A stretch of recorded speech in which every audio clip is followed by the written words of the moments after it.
Vamos lá, Carol. Prazer te receber, que bom que você está aqui. A gente se conheceu um pouco. Eu sei um pouquinho da sua história, não sei muito, né? Sei que você é mãe solo, guerreira, lutadora.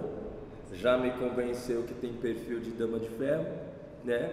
Mãe do Enzo, 5 anos, que é um menino que está dentro do espectro autista. Sim. É assim que fala? É assim mesmo. Eu falei certinho? Certinho. Porque a gente às vezes não sabe das coisas, por ignorância a gente fala errado.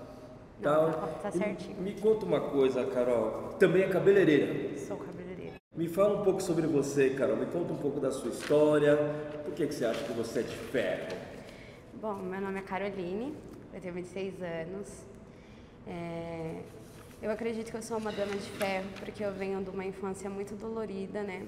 Quando eu era pequena, eu morava com os meus pais. Meu pai era usuário de drogas e ele frequentemente batia na minha mãe na nossa frente, né? Quantos anos você tinha que você lembra dessas coisas? Desde os meus 6 anos, eu recordo. Você recorda? Eu recordo. E aquilo pra mim era uma fase muito difícil. Eu tentava por várias vezes entrar no meio das brigas deles, né? Tentar ajudar para que ele não conseguisse bater nela. E era só você ou tinha mais gente? Eu tenho um irmão, só que meu irmão na época tinha 1 ano, ele não lembra.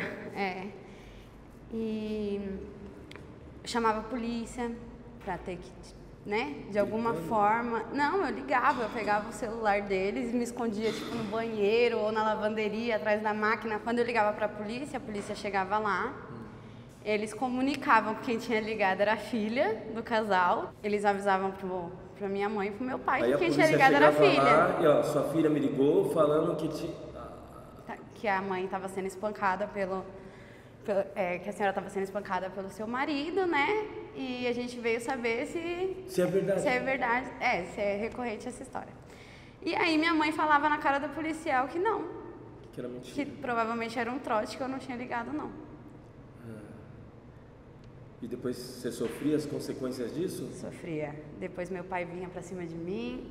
Na verdade, ele nunca chegou a relar a mão em mim. Porém, ele vinha com uma agressividade assim, de tirar tudo o que eu gostava de fazer e me manipular ali para aquela situação. Ele gostava de me comprar com certas coisas. Tipo, você vai ficar calada, aí você vai ter isso de volta.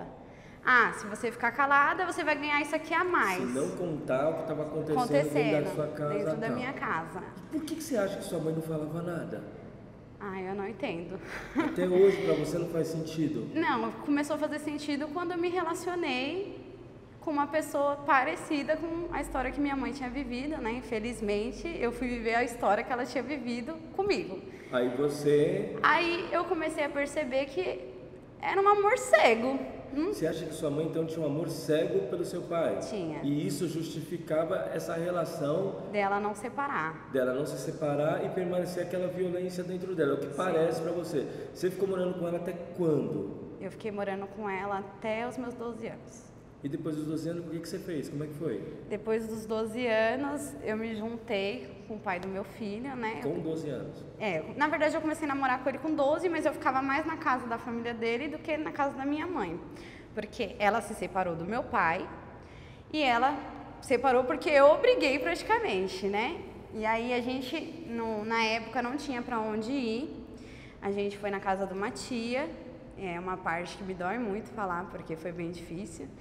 E essa tia negou o abrigo pra gente dormir pelo menos aquela noite. E naquele dia eu falei pra ela, nem que a gente tenha que dormir na rua, morar debaixo da ponte, a gente vai ficar. Não importa. E nesse dia a gente pulou o Parque Raul Seixas e a gente dormiu dentro do parque. Foi uma coisa que marcou muito, muito pra mim. Não foi um dia fácil. E eu lembro que tinha vários morcegos, frio, tava um frio. E a gente se agarrou e eu falei, mãe, a gente vai vencer. E aí, no decorrer da história, eu não consegui ficar muito com ela. Ela teve várias recaídas com meu pai. Então, estava aquele cenário, você forçou sua mãe a sair de lá. Sim, eu forcei ela a sair de casa. E vocês não tinham para onde ir e foram pedir abrigo para uma tia. Sim.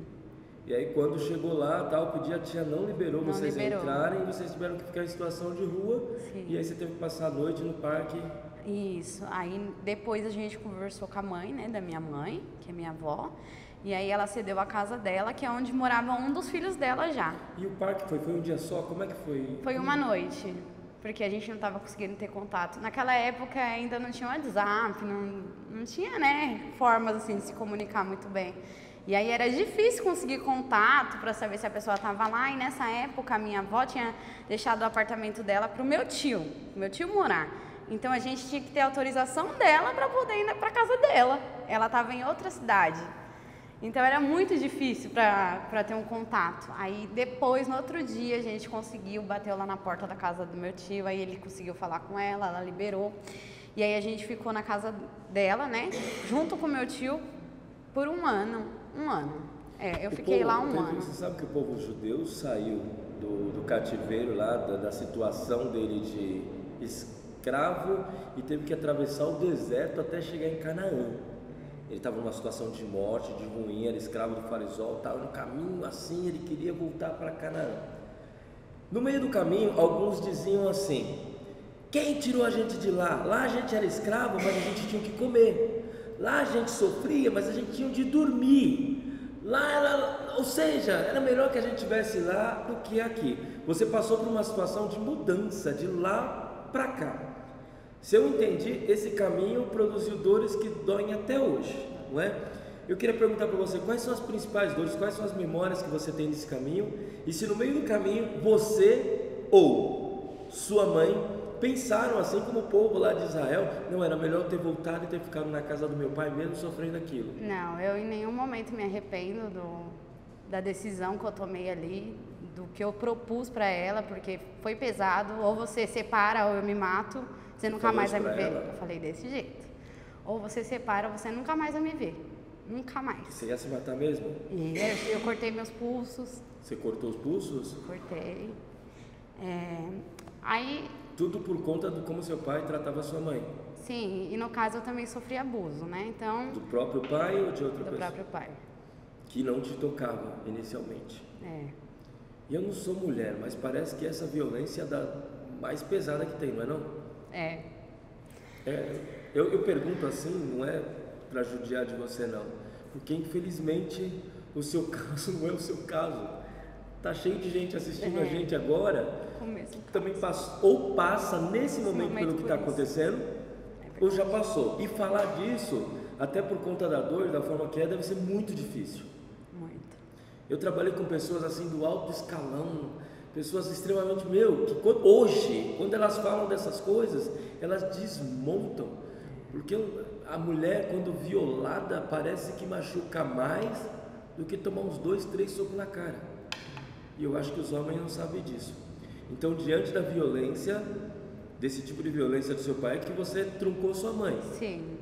Entendi. E me diga uma coisa, e deu para falar para ela o que estava acontecendo, ou ela fez assim, não é isso, é mentira? Não, eu demorei 14 anos para falar para ela. 14 anos depois que aconteceu? Depois da ocorrida. E por quê? Porque eu não conseguia falar para ninguém, eu não tinha coragem.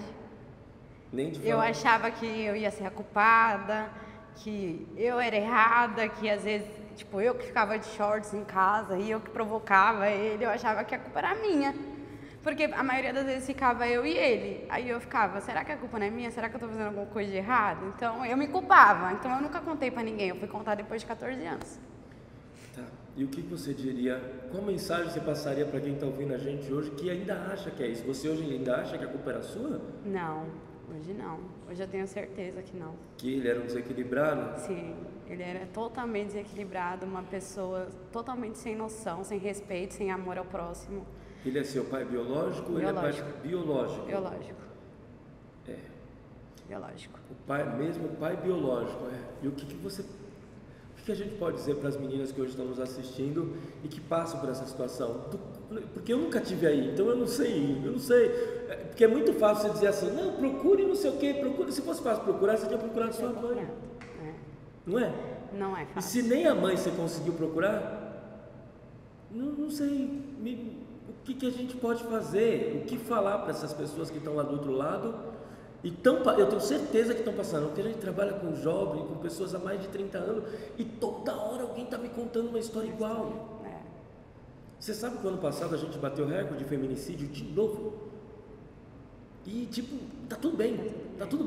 O outro, bateu, vamos trabalhar, gente, domingo é dia de shopping, E agora, né, sem contar desse outro tipo de violência que a gente sequer consegue mapear. Então, assim, de coração, eu perguntaria para você, qual mensagem dá para essas meninas? Bom, eu acredito que na Se você época, pudesse voltar lá agora, voltar o que no você faria? tempo, eu teria denunciado, feito a minha parte. Mas denunciado para quem? Eu acho que para a própria polícia, nem tanto para minha mãe, porque A eu mesma acho polícia que... que ia na sua casa e dizia lá para sua mãe, foi ela que me falou? Sim, acho que é a mesma polícia, porque quando o militar vai na sua casa, ele já vai ali sem muita intenção, mas você ir numa delegacia, fazer os exames, procurar saber, cada caso é um caso, né? É outra forma. Mas eu indico, assim, para quem está passando isso, que procure ajuda com alguém que confie, porque sempre tem uma pessoa que a gente confia. Desabafe. Se não conseguir, conversa com Deus, porque Deus é a base de tudo. Foi Ele que me deu a força em todos os meus momentos. Todos os meus momentos eu achava que a minha fé ia ser abalada, mas a cada dia acontecia algo que me restaurava ali e Deus me mostrava que Ele se fazia presente. Pode ser que tem pessoas que não acreditem nisso, né? Que não vivem isso, mas eu acho que também a gente tem que aprender a confiar na gente. Tem que ter autoconfiança, independente do que aconteça. É difícil, mas é possível. Entendi. Então, eu vou mais longe. Algumas pessoas que a gente acompanha, às vezes procuravam professores na escola. Porque 12 anos, 11 anos, de repente, né? E a gente sabe que a gente está no projeto Damas de Ferro, justamente para tentar contribuir com essas coisas. E hoje você está nos ajudando a melhorar esse processo. Como? Nós estamos desenvolvendo um aplicativo, nós estamos desenvolvendo um dispositivo, e ali dentro a gente vai criar uma estratégia e forma para criar uma forma das pessoas se comunicarem até entre elas de forma anônima. Quem sabe lá dentro, você está lá dentro do aplicativo, uma outra moça entra de madrugada online e fala, eu quero conversar com alguém, pelo amor de Deus. Você fala, eu estou aqui, pode falar. Pode falar. Ela não vai saber quem é você e você não vai saber quem é ela. Mas a sua dor, nesse contexto, pelo menos é o que me vem assim, a gente não tem grana, a gente não tem muitas condições, mas a gente tem coração e a gente quer fazer. E essa ideia me veio, sei lá, acho que Deus, como você bem falou, eu creio muito em Deus. Deus fala, Rodney, faz isso e tal. Isso é rápido, prático e barato, e se já tem, eu não conheço. Então a gente pode fazer tudo isso, eu acho, não sei o que você acha. Porque hoje minha filha, por exemplo, ela entra muito nesses YouTube, essas coisas todas. Se a gente criasse ali um espaço de conversa, de bate-papo dentro do aplicativo, para uma falar com a outra, você acha que isso ajudaria ou não? Ajudaria, com certeza, porque não tem muita rede de apoio. Ou a gente não consegue acessá-la, né? Olha, vou te dar só uma suposição.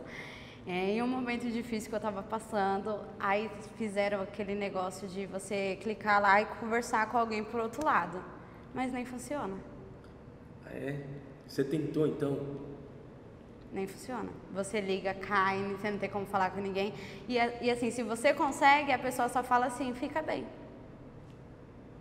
Como assim, gente? Eu tô procurando ficar bem, você manda ficar bem. Como? Não tem como. Você tem que me ajudar.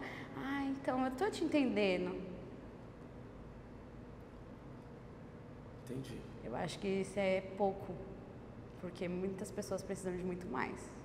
E se por um acaso nesse período pensou em tirar a vida, alguma coisa assim? Já. Várias vezes. Já tomei remédio controlado do meu filho autista, já cortei meus pulsos, já tentei me enforcar, mas não foi o que Deus preparou para mim. Não é o fim. E não vai ser o começo. É só o começo de tudo maravilhoso que eu ainda tenho para viver. E o marido? E o que aconteceu? Você saiu, foi 12 anos e foi morar com um menino de 12, é isso? Não, ele era mais velho que eu, né? Na época ele tinha 17. Tá, ele tinha 17 e você tinha 12. Isso. Aí eu ficava na casa dele, a gente alugou uma casa, realmente foi morar junto, eu tinha 14 anos. E aí a gente começou a namorar, a ficar junto, aí casou, ele era uma pessoa relativamente boa no começo. Como, né? todo relacionamento, 1000 flores no começo. E com o passar do tempo, ele queria mandar nas minhas roupas. Ah, você não vai sair desse jeito. Ah, tá mostrando muito isso. Ah, tá mostrando muito aquilo. Ah, pra que você se maquiou dessa forma? Pra que você colocou batom? Você não precisa disso. Ninguém precisa te ver desse jeito. Quando, na verdade, eu só queria mostrar a minha beleza. Eu queria ficar bonita pra mim, não era pra ninguém, né? E ele começou a ser muito ciumento. Ele deixou eu cortar a amizade com todas as minhas amigas, amigos, todo mundo. Até assim, com a minha mãe, ele não gostava muito que eu falasse. Tinha que ser o básico. Eu não podia ir almoçar mais na casa da minha mãe. Eu não podia mais nada. Tipo, tinha que ficar dentro de casa, trabalhar, voltar e pronto. E as brigas começaram quando eu comecei a descobrir as traições, né? Eu pegava no celular dele as conversas com outras mulheres. E quando eu ia questionar, você é louca, você é isso, você é aquilo, e vinha pra cima de mim. E aí foi cada vez tomando uma intensidade maior. Quando eu resolvi definitivamente separar, eu descobri que eu estava grávida do Enzo. E nessa época eu tinha separado dele, já tinha um mês, e eu estava na casa da minha mãe, né? Voltei para casa da minha mãe. E quando eu voltei, de boa, daqui a pouco, atrasou, nunca tinha atrasado, falei, não acredito. Fui fazer o teste positivo. Aí descobri que estava grávida, liguei para ele, comuniquei e resolvi voltar. Por quê? Minha mãe já tinha sofrido muito.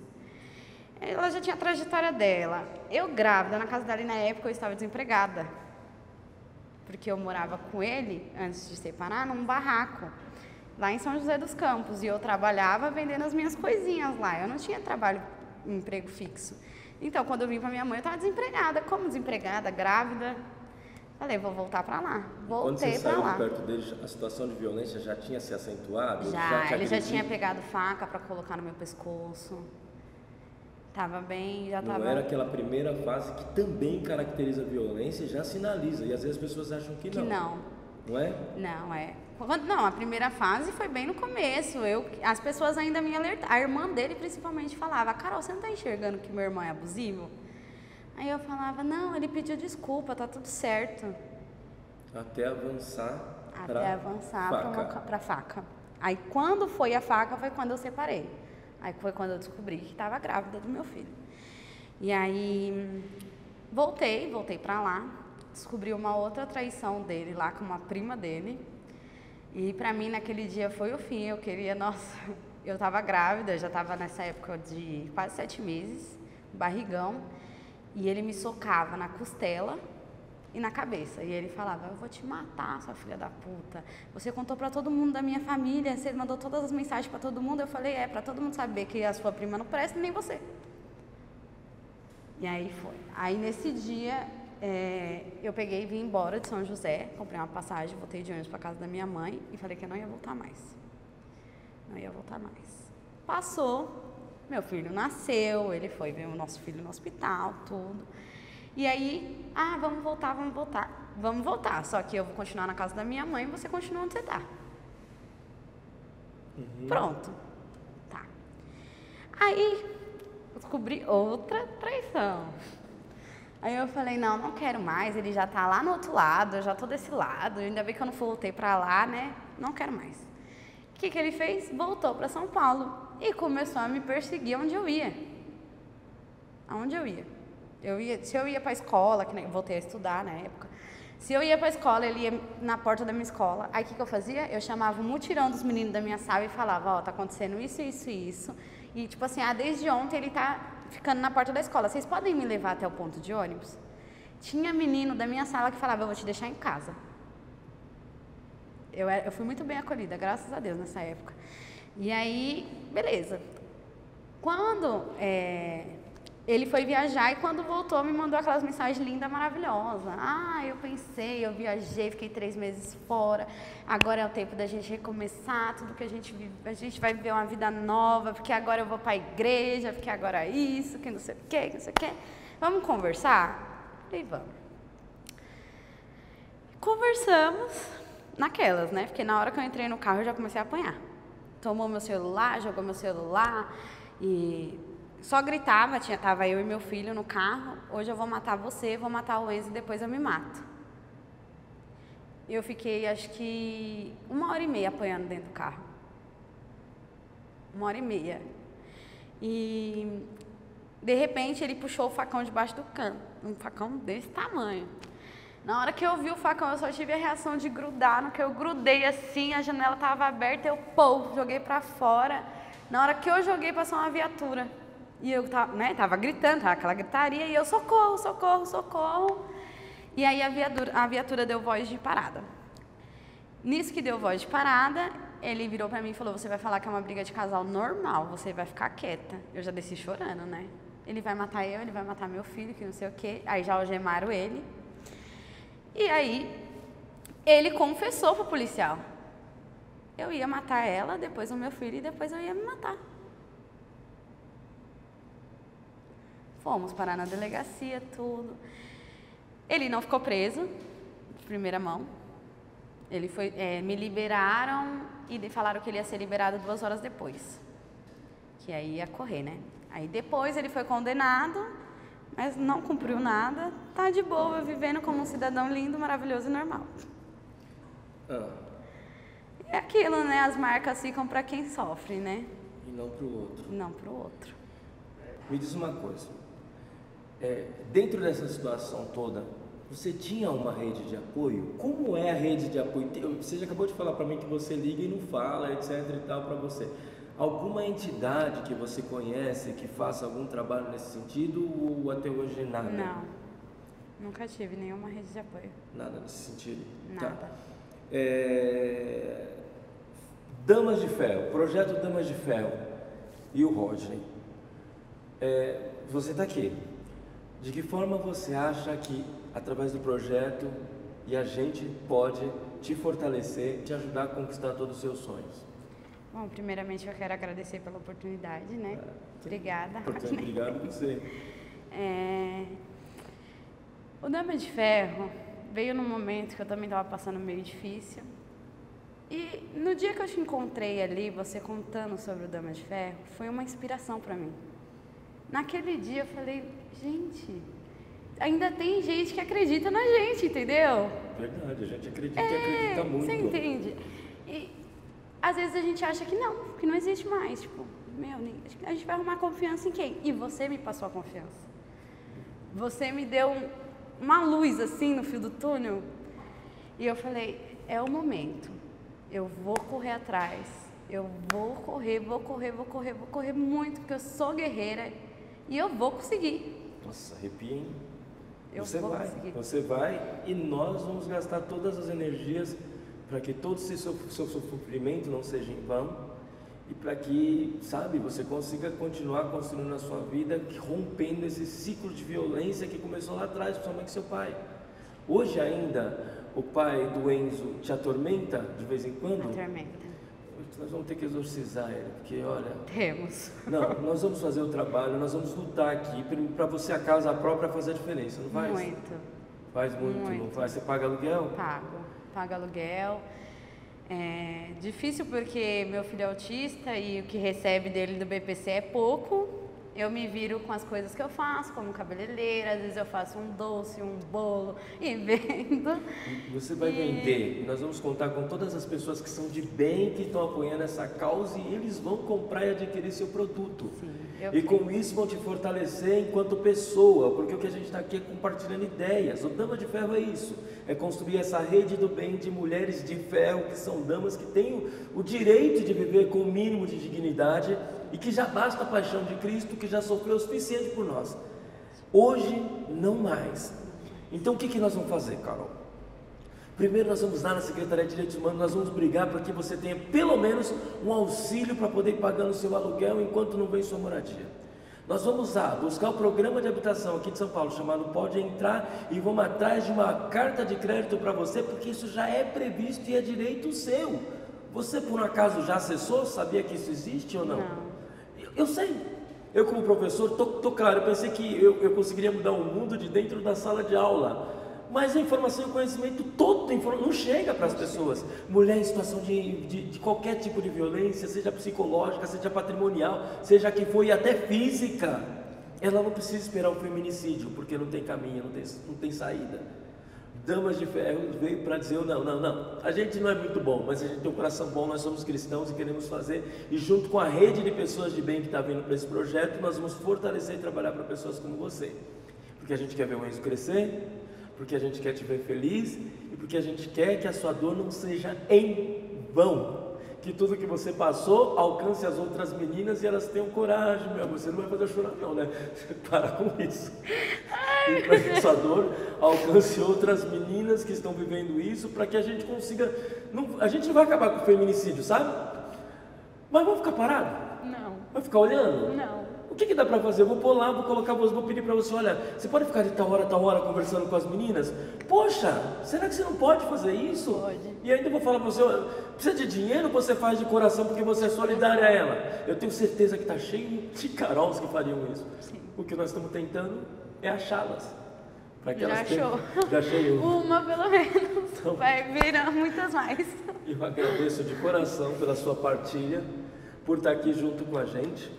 Tá? Por abrir essa rede, essa corrente do bem na busca de outras mulheres que vão participar com a gente nesse projeto Dama de Ferro, que se Deus quiser vai salvar a vida de muita gente. E nós vamos dentro do aplicativo divulgar seus produtos, seus serviços, você vai ser a cabeleireira do rolê, entendeu? As pessoas vão saber do seu potencial, de que você existe e que se elas quiserem contratar uma pessoa séria, honesta, guerreira, que já passou por tudo na vida, pensou várias vezes em se matar, mas acreditou que Deus tinha um próximo propósito, essa pessoa está aqui, linda e bela para isso, e essa pessoa é você. Não sou eu que vou fazer a diferença total, mas eu quero ser canal de graça de Deus na sua vida, e eu tenho certeza que outras pessoas que estão assistindo esse material também vão ser, tá bom? Obrigado por estar aqui, beijão, Obrigada. Deus abençoe. Aê. O abraço agora, nem sei se pode. Obrigada, viu?